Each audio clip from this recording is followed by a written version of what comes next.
Voilà, bien-aimé dans le Seigneur et tango ekoki yebisandi konayo bisika nyonso azali yebisa eke lamuka longwa na kati ya pongia batu na kufa po Christ Jésus angengisa yo botumala butu ya bilombe wana ozali ko partager bien aimé. Nous sommes bien là nakati ya plateau na biso yesu nde makambo TV yebisa ndeko sokola mai na elongi ndenge olamuki na kati ya butu ya lelo. Il est 3 heures bien aimé, 3 heures juste yebisa ndeko na yo loba ete tango ifweni tango ekoki lamuka na kati ya pongi ya batu ya kufa oyo ezali moma ya mabondeli ya solo bien aimé. Eza ba moma ya komankete, eza ba moma oyo okoki komanke jamais na kati ya vie na yo, eza ba moma oyo eza crucial kati ya vie na yo bien aimé dans le Seigneur. Nazali ko senga présence na yo yebi banda ko partager yebi sapende kondeko tango ekoki to bondela pona tina na bana likambo nde ya bana liso nanga kaka moko oyo nazaka nango mamiso nangai bien aimé dans le Seigneur. Lolenge yo olinga kabana na yo papa nde tango yango parce que lelo tozali ko kende ko tande misolo oyo tobengi mabondeli tozali ko verser ko fongola ba compte oyo ya sika pona tuna na bango.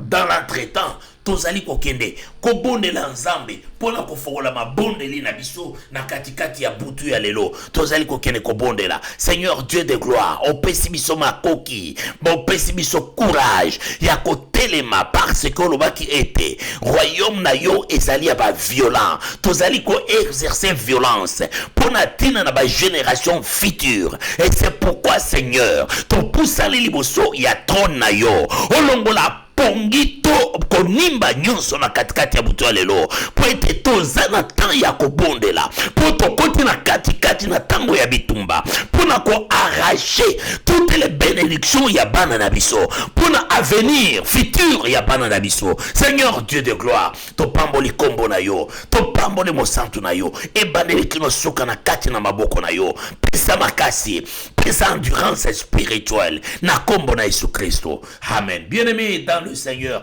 yebisa ndeko tant ekoki moto eza kopela milinga ezali komata na katikati ya butu na lelo Satan kolekate demo kolekate ndoki pete e mutute donc nzela ezali te tokotika nzela na mutute. Bien-aimé dans le Seigneur, aussi longtemps que nous vivons, aussi longtemps que Jésus-Christ est vivant, aussi longtemps que nous sommes église, aussi longtemps que nous sommes enfants de Dieu, nos enfants bakotushaka bango atam kolomokote. Bien-aimé, nous sommes déterminés et nous sommes déterminés et le monde des ténèbres bakoyoka kasone. Bien-aimé, dans l'entretemps tokei na premier message na biso tozali kokene kotanga verset moko oyo kokonduire biso na kati na libondeli oyo.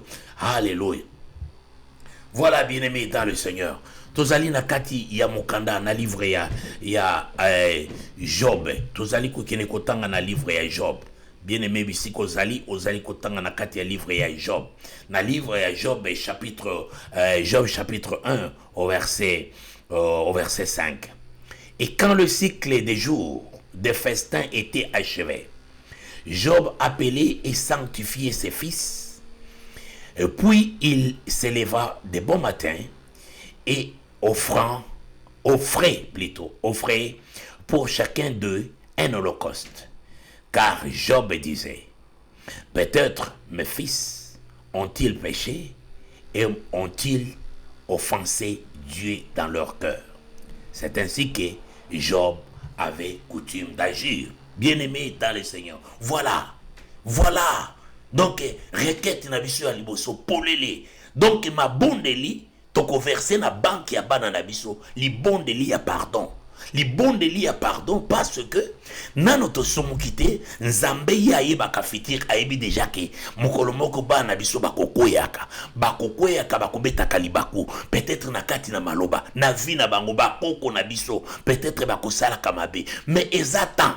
Bien-aimé, tozali na kati ya livre ya Job na premier verset, na premier chapitre, na 5e verset. Bien-aimé, oyebaki ke bana ya Job, oyebaki ke bakufaki nzambe atindaki Satan asimba bana nyonso ya Job, mais bana wana déjà bazaki basi basengelaki bango pardon pona mabe na bango nyonso o bakosalaka na kati ya vie na bango. Nde yango na biso na même méthode, bien aimé tozali clever na même méthode to comprendre tozali kokende kosenga pardon pona ba transgression nyonso, pona ba péché nyonso, pona ba offense nyonso bana na biso bakoki kopose na se ya moi. Mutu asengelaka pardon te ezaka mutu asa kofi bao baona bon moi na bao babotami nano te okosengela bango pardon. Est-ce que ça esengo te kende kosenga pardon ya bana na yo lela penza liboso elongi ya nzambe, tanga bana na yo kombo moko na moko,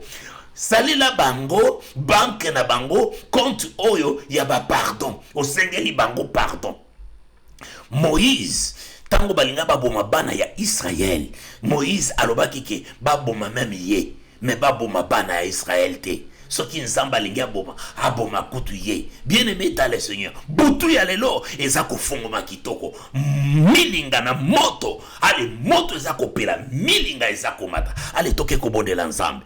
Seigneur Dieu des armées, to aliko kene ko tika moma oyo Christian na katikati na loboko na yo, nazali ko kene ko bonde la pona ko senga mawana yo, likolo ya bana nyonso opesinga katikati na vision ya restauration. Seigneur Dieu, ba papa, ba maman, bana, ba jeune fille, ba jeune garçon, ba oyo ba botami na note, ba oyo ba kobotama, ba génération future, nazali ko senga ete mawana yo ezali ko na bomo na bango, ete olimbi sa mabunga na bango, comme Job abandaki ko na kati ya vie na ye. Job abanayi kosala, abanayi kobondela pona tina na bana na ye, abanayi kobondela pona tina na bana ya bana na ye.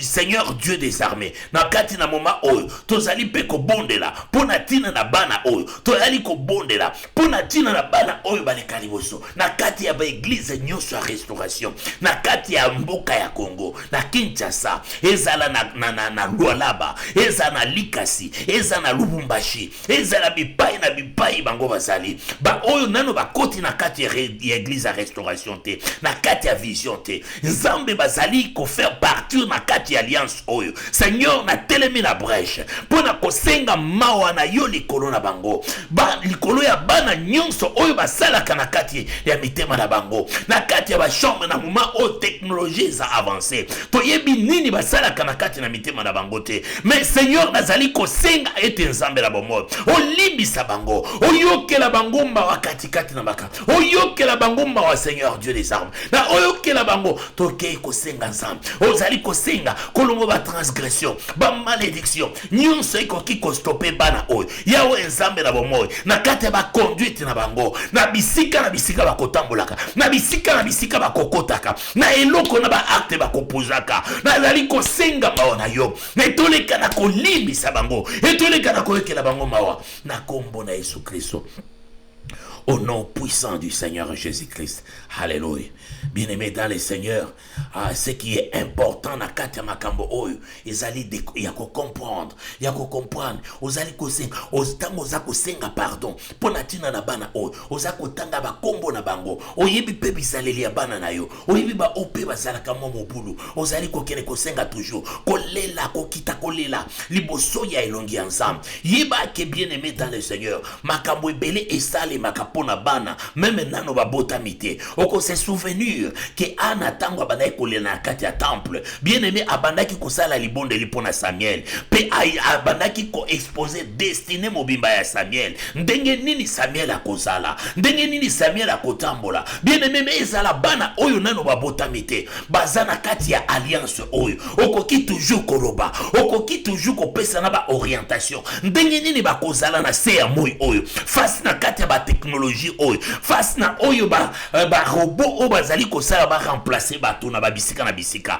Ete mokili ya lobi l'église ya 2050 bana oyo bakozala restauration na ekozala ya lolenge nini, yango nazali kosenga ete yo bondela, yango nazali kosenga ete mawana nzambe couvrir ba génération future, couvrir ba génération ba serviteur, couvrir ba mama, couvrir bana nyonso bakobota maka, ete mawana nzambe ezala likona bomwe na bango, tozali kosenga consacrer ba génération kino na énième génération ete mawa ezala likolo na bomoi na bango kino na énième génération na kombo na Yesu Christo. Voilà, bien-aimé dans le Seigneur, ainsi dit, ainsi fait. Par la foi, tous allez kondima comme Hébreu na chapitre 11 allez kolobela biso. Tous allez na foi ya ko déplacer ba montagne. Maintenant tous allez ko déplacer kino na ba énième génération ya bana na biso. Voilà, bien-aimé dans le Seigneur. Eza kitoko makasi mengi. Bien aimé, tous allez koleka toujours na vitesse mususu. Toke na vitesse mususu parce que le Seigneur a sengi tokotanga verset moko et ko introduire biso lisusu na kati ya verset ya na kati ya verset on. Voilà, bien aimé dans le Seigneur, tokomi ao, alléluia. Que la gloire du Seigneur soit avec vous. Alléluia. Alléluia. Bien-aimé dans le Seigneur, awa tokei komona ezali eloko ya kitoko makasi. Tokei komona na livre ya Jérémie na kati ekran na biso. Jérémie chapitre 30 verset 17. La Bible déclare je te rétablirai et je rétablirai en santé. Je te guérirai de tes plaies. 3 Jean chapitre 1 verset 2. Et lobby, je souhaite que tu prospères à tous égards et sois en bonne santé. Que tu prospères à tous égards. Que tes enfants prospèrent à tous égards et qu'ils soient en bonne santé. Que nos enfants prospèrent à tous égards et qu'ils soient en bonne santé. Que tes petits-enfants prospèrent à tous égards et qu'ils soient en bonne santé. Owakeneko bonde la bonne santé, bonne prospérité. Et te bana oba prospérer. Et te pebazala en bonne santé. Oko bonde la bonne santé bana oy. Contre mi pepe nyonso ya ba maladie incurable. Ba maladie ya ba soloka ya ba nzonga. Ba maladie nyonso bakoki ko bwaka na ba balabala. Ba maladie to ba microbe nyonso bakolansaka na ba laboratoire. Et te bana oyo bazala couvert na prière oyo. Bien-aimé ozali kokokene ko bonde la. Et te bana na yo ba prospérer. Et te bazala toujours en bonne santé. Parce que la bonne santé ezali ko appeler plutôt la prospérité. Bien-aimé ozali ko bonde la. Seigneur Dieu des armées, nazali ko bonde la et te bana nyonso bazala en bonne santé. Bazala en bonne santé. Le petit-fils bazala en bonne santé. Bana bako bota makabana ya bana bazala en bonne santé. Ba prospérer, Seigneur Dieu des armées. Parce qu'on va quitter oko guérir bango. Seigneur Dieu, ataba oyo bako kuta na kana malade. Bako zala guéri parce que bazali na kati alliance oyo. Na kombo na Yesu Christo. Ozali ko bonde la bien-aimé dans le Seigneur. Ozali ko tika ata mukete Seigneur. Ozali ko bonde la. Tikete monte pela. Milinga ekene komata. Ale milinga ekene komata. Moto epela. Bien-aimé bonde la nzambe na yo. Bonde la pona tina na bana yo. Bonde la tanga ba kongo bana yo. Bazala en bonne santé. Et te va prospérer bien-aimé. Et te bazala en bonne santé. Toute leur vie. Bana ya bana na bango. O bako huta na kati na mabumu na bango. Bako huta na mikongo na bango. Ba prospérer à tous égards. Au nom puissant de Jésus Christ de Nazareth. Voilà. Voilà. Je souhaite que tu prospères à tous égards et sois en bonne santé. Voilà ce que le Seigneur a besoin de nos générations, de nos enfants et de nos petits-fils. Voilà. Donc il y a un sujet bien-aimé dans le Seigneur. Tous allez kokoba na katikati na butu ya lelo. Tous allez kokende kosenga sikoyo. Protection. La protection divine. Protection divine ya bana oh bien-aimé dans le Seigneur. Toi allez kosenga protection divine. To sengi protection divine ya bana oh. Et Seigneur Dieu des armées appelle sa biso protection divine ya bana oyo bazala protéger divinement. Tozalina Psaume chapitre 91 au verset 11. La Bible déclare ceci: il donnera des ordres à ses anges pour te porter dans toutes tes voies. Voilà. na Proverbe chapitre 18 verset 10, le nom de l'Éternel est une tour forte, bien-aimé dans le Seigneur. Il va ordonner, à coordonner, je le déclare. A coordonner, nazo déclarer yango. A coordonner, azo déclarer yango. A coordonner na ba ange, ba porter yo. Na ba ange, ba porter yo. Aza coordonner na ba ange, ba porter yo. Na kombo na Yesu Christo, ba ange, ba porter yo. Ete ba ange, ba porter yo. Ozali ko kende ko bonde la bien-aimé. Ozali ko bonde la. Pona ba ange, ba porter yo. Ozali ko bonde la bien-aimé dans le Seigneur. Kende ko continue ko bonde la. Ete ba ange, ba porter yo. Ete bisika nyonso yo kotambola. Ete bana na yo ba kotambola. Na kati ya ba vie na bango. Ba avion ba komataka. Ba moyen nyonso ya transport, bateau, avion, voiture, ezala moto, ezala eloko nyonso ya transport. Tozali kosenga ba ange bazala toujours. Ba garder tout autour ya bana oyo. Ya ba jeune ko arracher bango. Na kati ya ba poison, na kati ya ba ndako ya ba sorcier, na kati ya ba ndako ya ba magicien, na kati ya ba ndako ya ba féticheur, na kati ya ba nzela ya mabe, na kati ya ba ninga ya mabe. O bazali ko uta na monde ya ténèbres. O bazali déjà corrompu. Ba oyo ba koyaka pena mission pena ko envoûter bango. Ete ba ange ba garder bango. Ete ba ange ba protéger bango. Ozali ko senga protection spirituelle. Ozali ko senga protection spirituelle. Ozali ko senga protection spirituelle. Protection spirituelle contre vie na bango. Ete ba zala ba intouchable. Bien-aimé dans le Seigneur, Israël o bazali kolobela. Les lots bazali kolobela ke oya ko simba Israël akokutana na Nzambe. Lelo pe oya kosimba bana na yo, akosimba bakoko na yo, akosimba bakoko ya bakoko ya bakoko ya bakoko na yo, akokutana na Nzambe. Ete ba ange bako délivraka bakoko na yo, bako délivraka bana na yo, bako délivraka semence nyonse kotaka epai na yo, na kati ya alliance na butu lelo. Kombo na Yesu Kristo, au nom puissant du Seigneur Jésus-Christ. Alléluia. Tu viens te prospérer. Et puis, pesi ordre pesami, na ba ange, ba garde yo, na ba voix nyonso, bana ba kotambola. Ozolo ba amen bisika ozali. Ozolo ba amen bisika ozali. Tozana fope na kontima. Parce que toko mona yango kokokisama. Na kozala te physiquement, mais spirituellement na kozalaka. Parce que je suis un esprit. La Bible déclare, en réalité dans l'homme c'est l'esprit. Bien-aimé dans le Seigneur, une personne en Christ ne meurt jamais. Okokufaka jamais. Kufa ezali saleur ya péché. Bien-aimé dans le Seigneur, entrez dans la dimension que toi tu verras. Okoya, okosala pe musala mususu. Okoki koya encore na mission mususu. Okoki pe kobota manakati ya bana yo. Bien-aimé dans le Seigneur, yango nazali koloba. Eza important ya ko comprendre porter la parole en Zambé. Et puis révélation en Zambé. Je sais que je ne mourrai pas. Yo pe oko déclare oko kufate et que bano ba kufate parce que la Bible dit nous avons la vie éternelle. La vie éternelle, c'est-à-dire na kokufaka jamais. Na kokufaka jamais. Bananga ba kokufaka jamais. Bien-aimé dans un consacré dans la katena loboko na tata et te oko arachaka bango.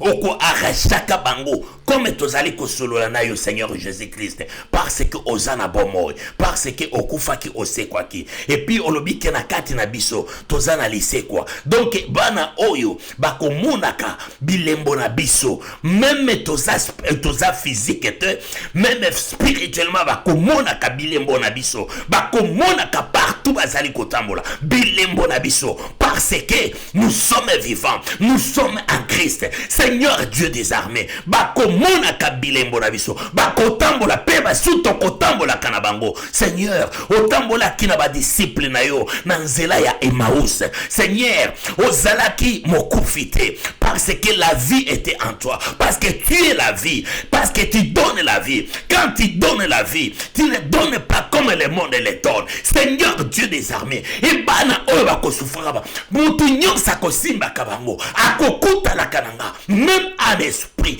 akokuta la kananga bonela nzambe na yo Seigneur Dieu des armées. Alléluia. Gloire soit rendue au Seigneur.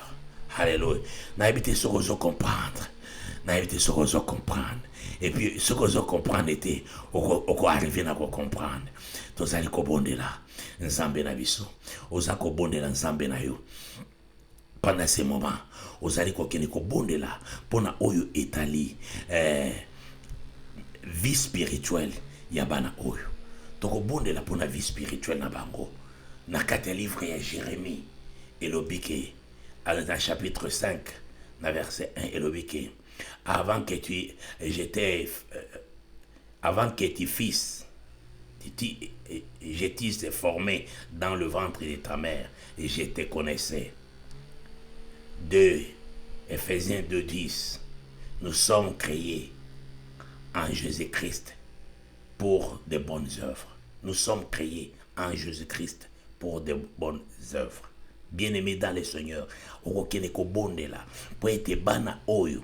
Nenge biso tous a créé en Jésus-Christ pour de bonnes œuvres et qui bana oyo va continuer en Jésus-Christ avec de bonnes œuvres va continuer. Donc tu allez consacrer vie na bango en Christ, tu allez consacrer bana bango en Christ, vous allez kene ko bonde là nanga elongo, vous allez la consacration okoki kotambola na kati ya porte na yo, okoki kotambola na ba porte ya ndako na yo, okoki kokota na ba chambre ya bana na yo, okoki consacré bana oyo lokola ana consacraki Samuel alobi ke nazongisi na maboko na yo moko utiliser ye yo moko oyebe motema na ye bana o bazala katomona kalokola teti lobana butu lelo ete baoza su teti te bana o ba comprendre kate lobana butu lelo ke bakobanda ko comprendre loba ete na tiki bango na maboko na yo nde oko changer mitema na bango yo nde ko changer makamunyoso ozali ko kene ko bondela ozali ko kene ko pambola bana oyo ko consacrer bango na kati na loboko na nzambe ete bazala basalela nzambe na kati ya vie na bango bata Jésus Christ na centre vie na bango na kati ya nyonso bakosala basi bakanisa nzambe toujours ya mama to ya papa na bango ete bakanisa na kati na butu lelo ete papa na biso mama na biso baba na kolekisa biso kana nzela ya Yesu Kristo ndaza na kati na bomo na biso Yesu Kristo yende solution ya vie na biso Yesu Kristo yende kisi na biso Yesu Kristo yende nganga na biso Yesu Kristo yende loge na biso Yesu Kristo yende magicien na biso Yesu Kristo yende kisi na biso Yesu Kristo yende nyonso ya kati na vie na biso ozali ko bondela bien-aimé dans le son ozako bondela nazako bondela pona tina bana nanga nyonso oyo bazali ya biologiquement opesa kinga na direction nanga nazali kotika kandi verke gaye machine kati na loboko na yo nzambe na bikamo ete nzambe na bibomo bana oyo pesa kinga sous direction pona ko pambola ko batela ko lakisa bango nzela na yo nzambe na bikamo na bondeli pona bana nyonso oya molimo pesa nga nzambe na bikamo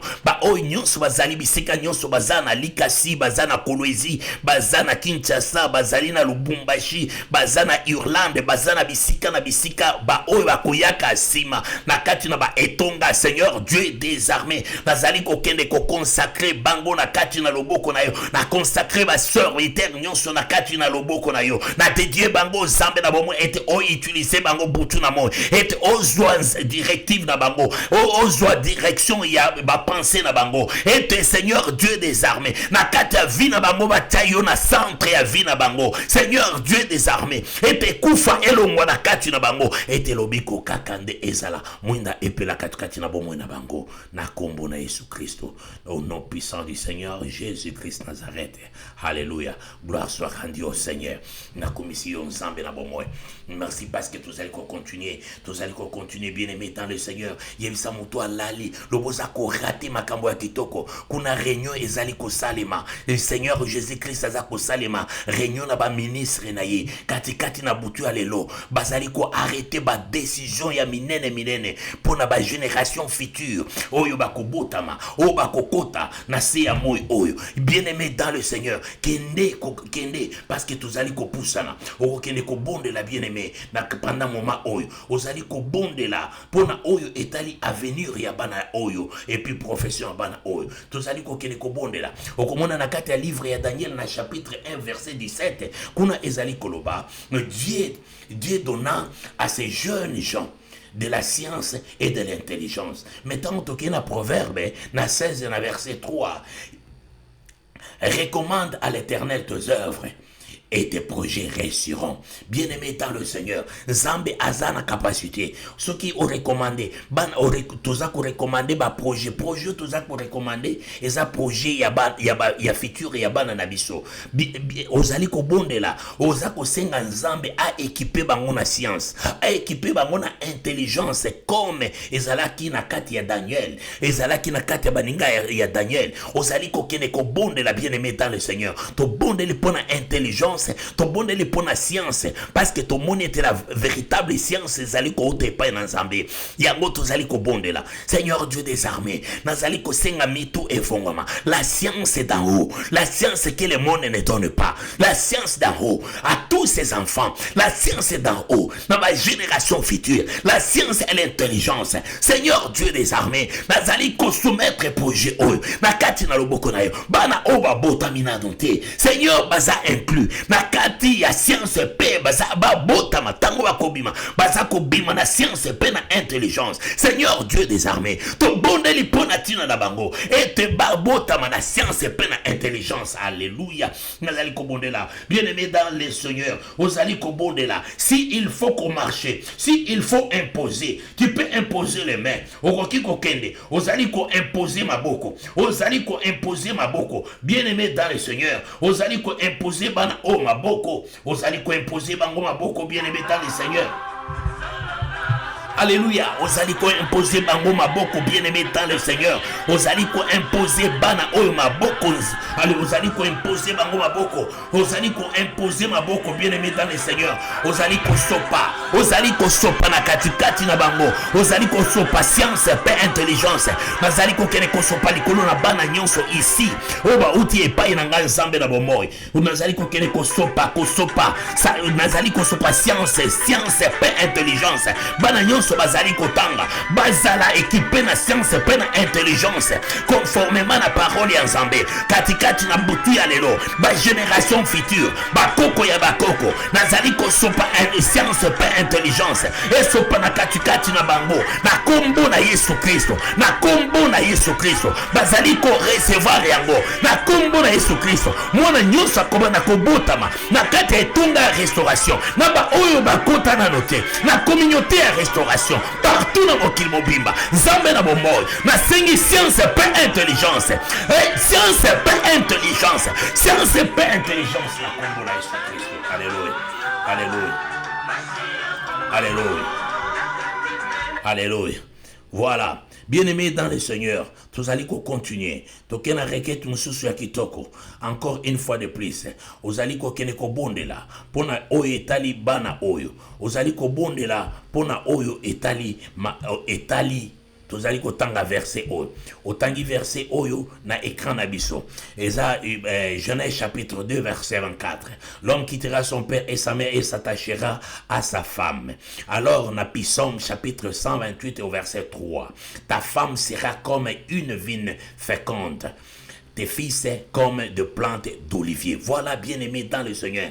Tozali déjà na fécondité. Bana bakobala, bana bakobota, ba stérile bakozalate. Ozali ko déclarer yango. Ozako sala ba déclaration elongo nanga. Bana bakobota, bakobala nani? Kadiam pembate. Bakobala mobali ko te pa na Nzambe. Bakobala mwasi ko te pa na Nzambe. Bakobota comme ba olivier. Bakobota ba vigne ya kitoko. Bakobota ba olivier sauvage te. Bakobota ba vigne ya kitoko. Bakobota ba vigne ya kitoko. Bakobota ba olivier ya kitoko. Na kati na ba vigne bango. Tozali ko bondela. Pona oyo nyonso ba préparaka d'avance. Balobie te biso to préparer. Au monde à ténèbres et préparera déjà à venir ya mutu. Pona koloba ete mutu oyo tozali ko proclamer to sito baby si vina ye, to sito sombi 10 ans na ye, to sito sombi 20 ans na ye. Yango na yope aussi ozali ko préparer ban. OK, ko somba ba 100 ans, ba 50 ans, ba 90 ans,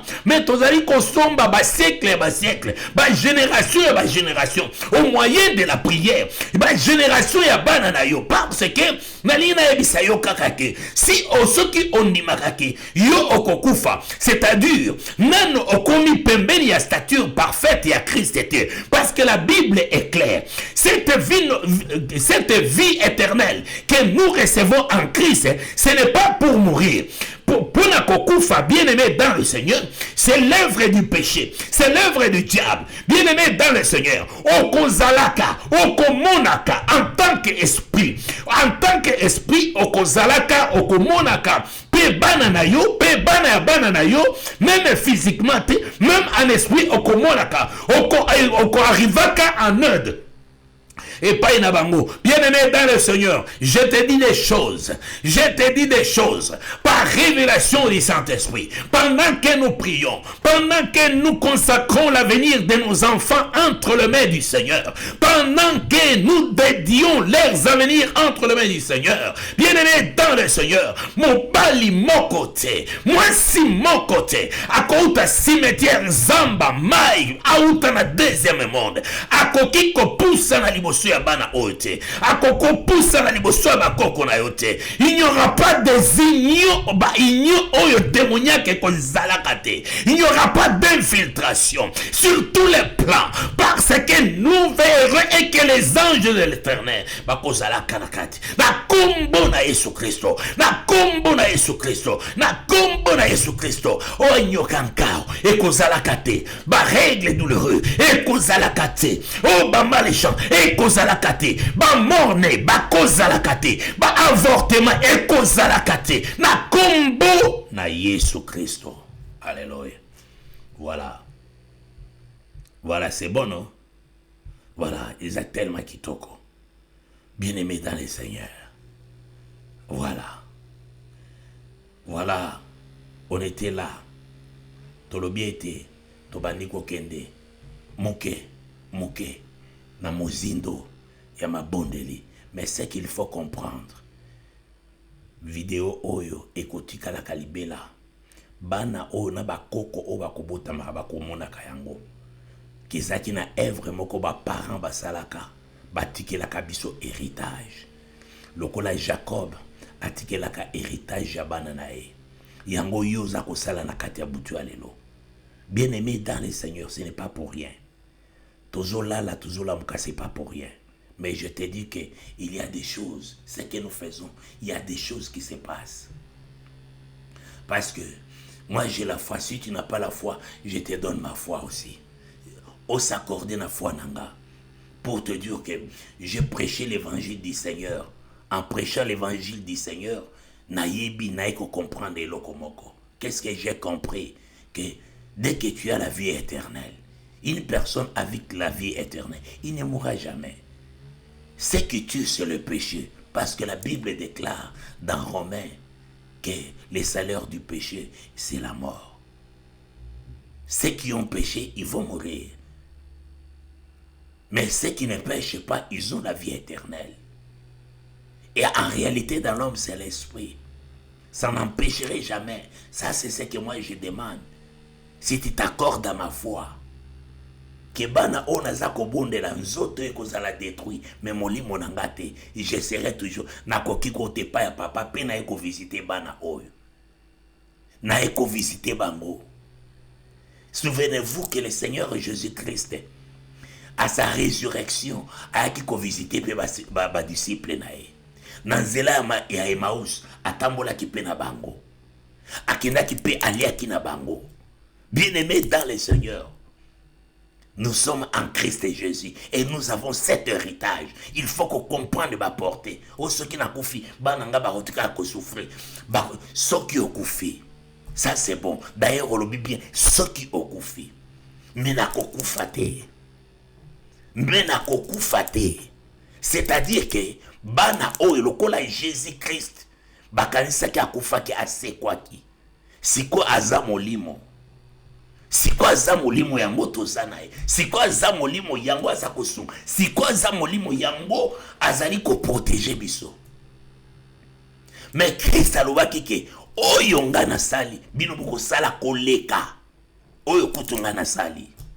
C'est-à-dire soko ozalaka na souci que bana na yo soki okei okomona kabango te, je t'assure avec la parole de Dieu qui les confirme, okomona kabango en esprit loba oboya pe okoyaka en esprit ko aider bango parce que olingaki bango mingi, parce que Seigneur apesaki yo bango par alliance ko ozalaka protecteur na bango.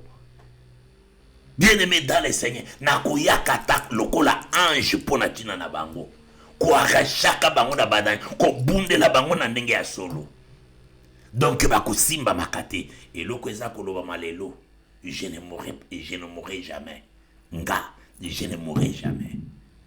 Ce qui est pour le binengwana, bana oyo baza déjà béni, bana oyo déjà baza ya kopambolama. Na lingi okende kotombola mungongo na yo, kende koyebisa tata wana. Yebiseke tokei sikoyo kosangisa mabondeli nyonso esika moko tosele yango pona ba génération future to bondeli. Seigneur Dieu de gloire, na scellé prière oyo en âme et conscience que Seigneur na ba siècle à venir prière oyo ezana impact makasi na kati ya vie ya bana et que changer vie na bango. Pe façon comme na makambo. Tu as été aux alokombo. Na kombo na Jésus Christ. Amen. Voilà bien aimé dans le Seigneur. O ekangami na se, ekangami pe likolo. Ezalaki moment ya ko passer. Oko passer 10 minutes mais avec une forte prière. Oko passer 20 minutes avec une forte prière.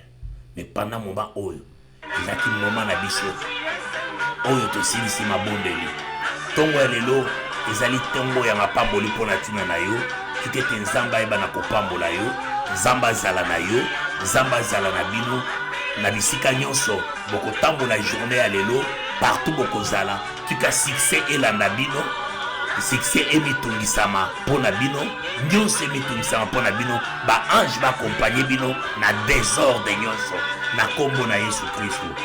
Voilà, na kombo na Yesu Kristo tolobi bongo. Amen, amen, tokutani. Alléluia.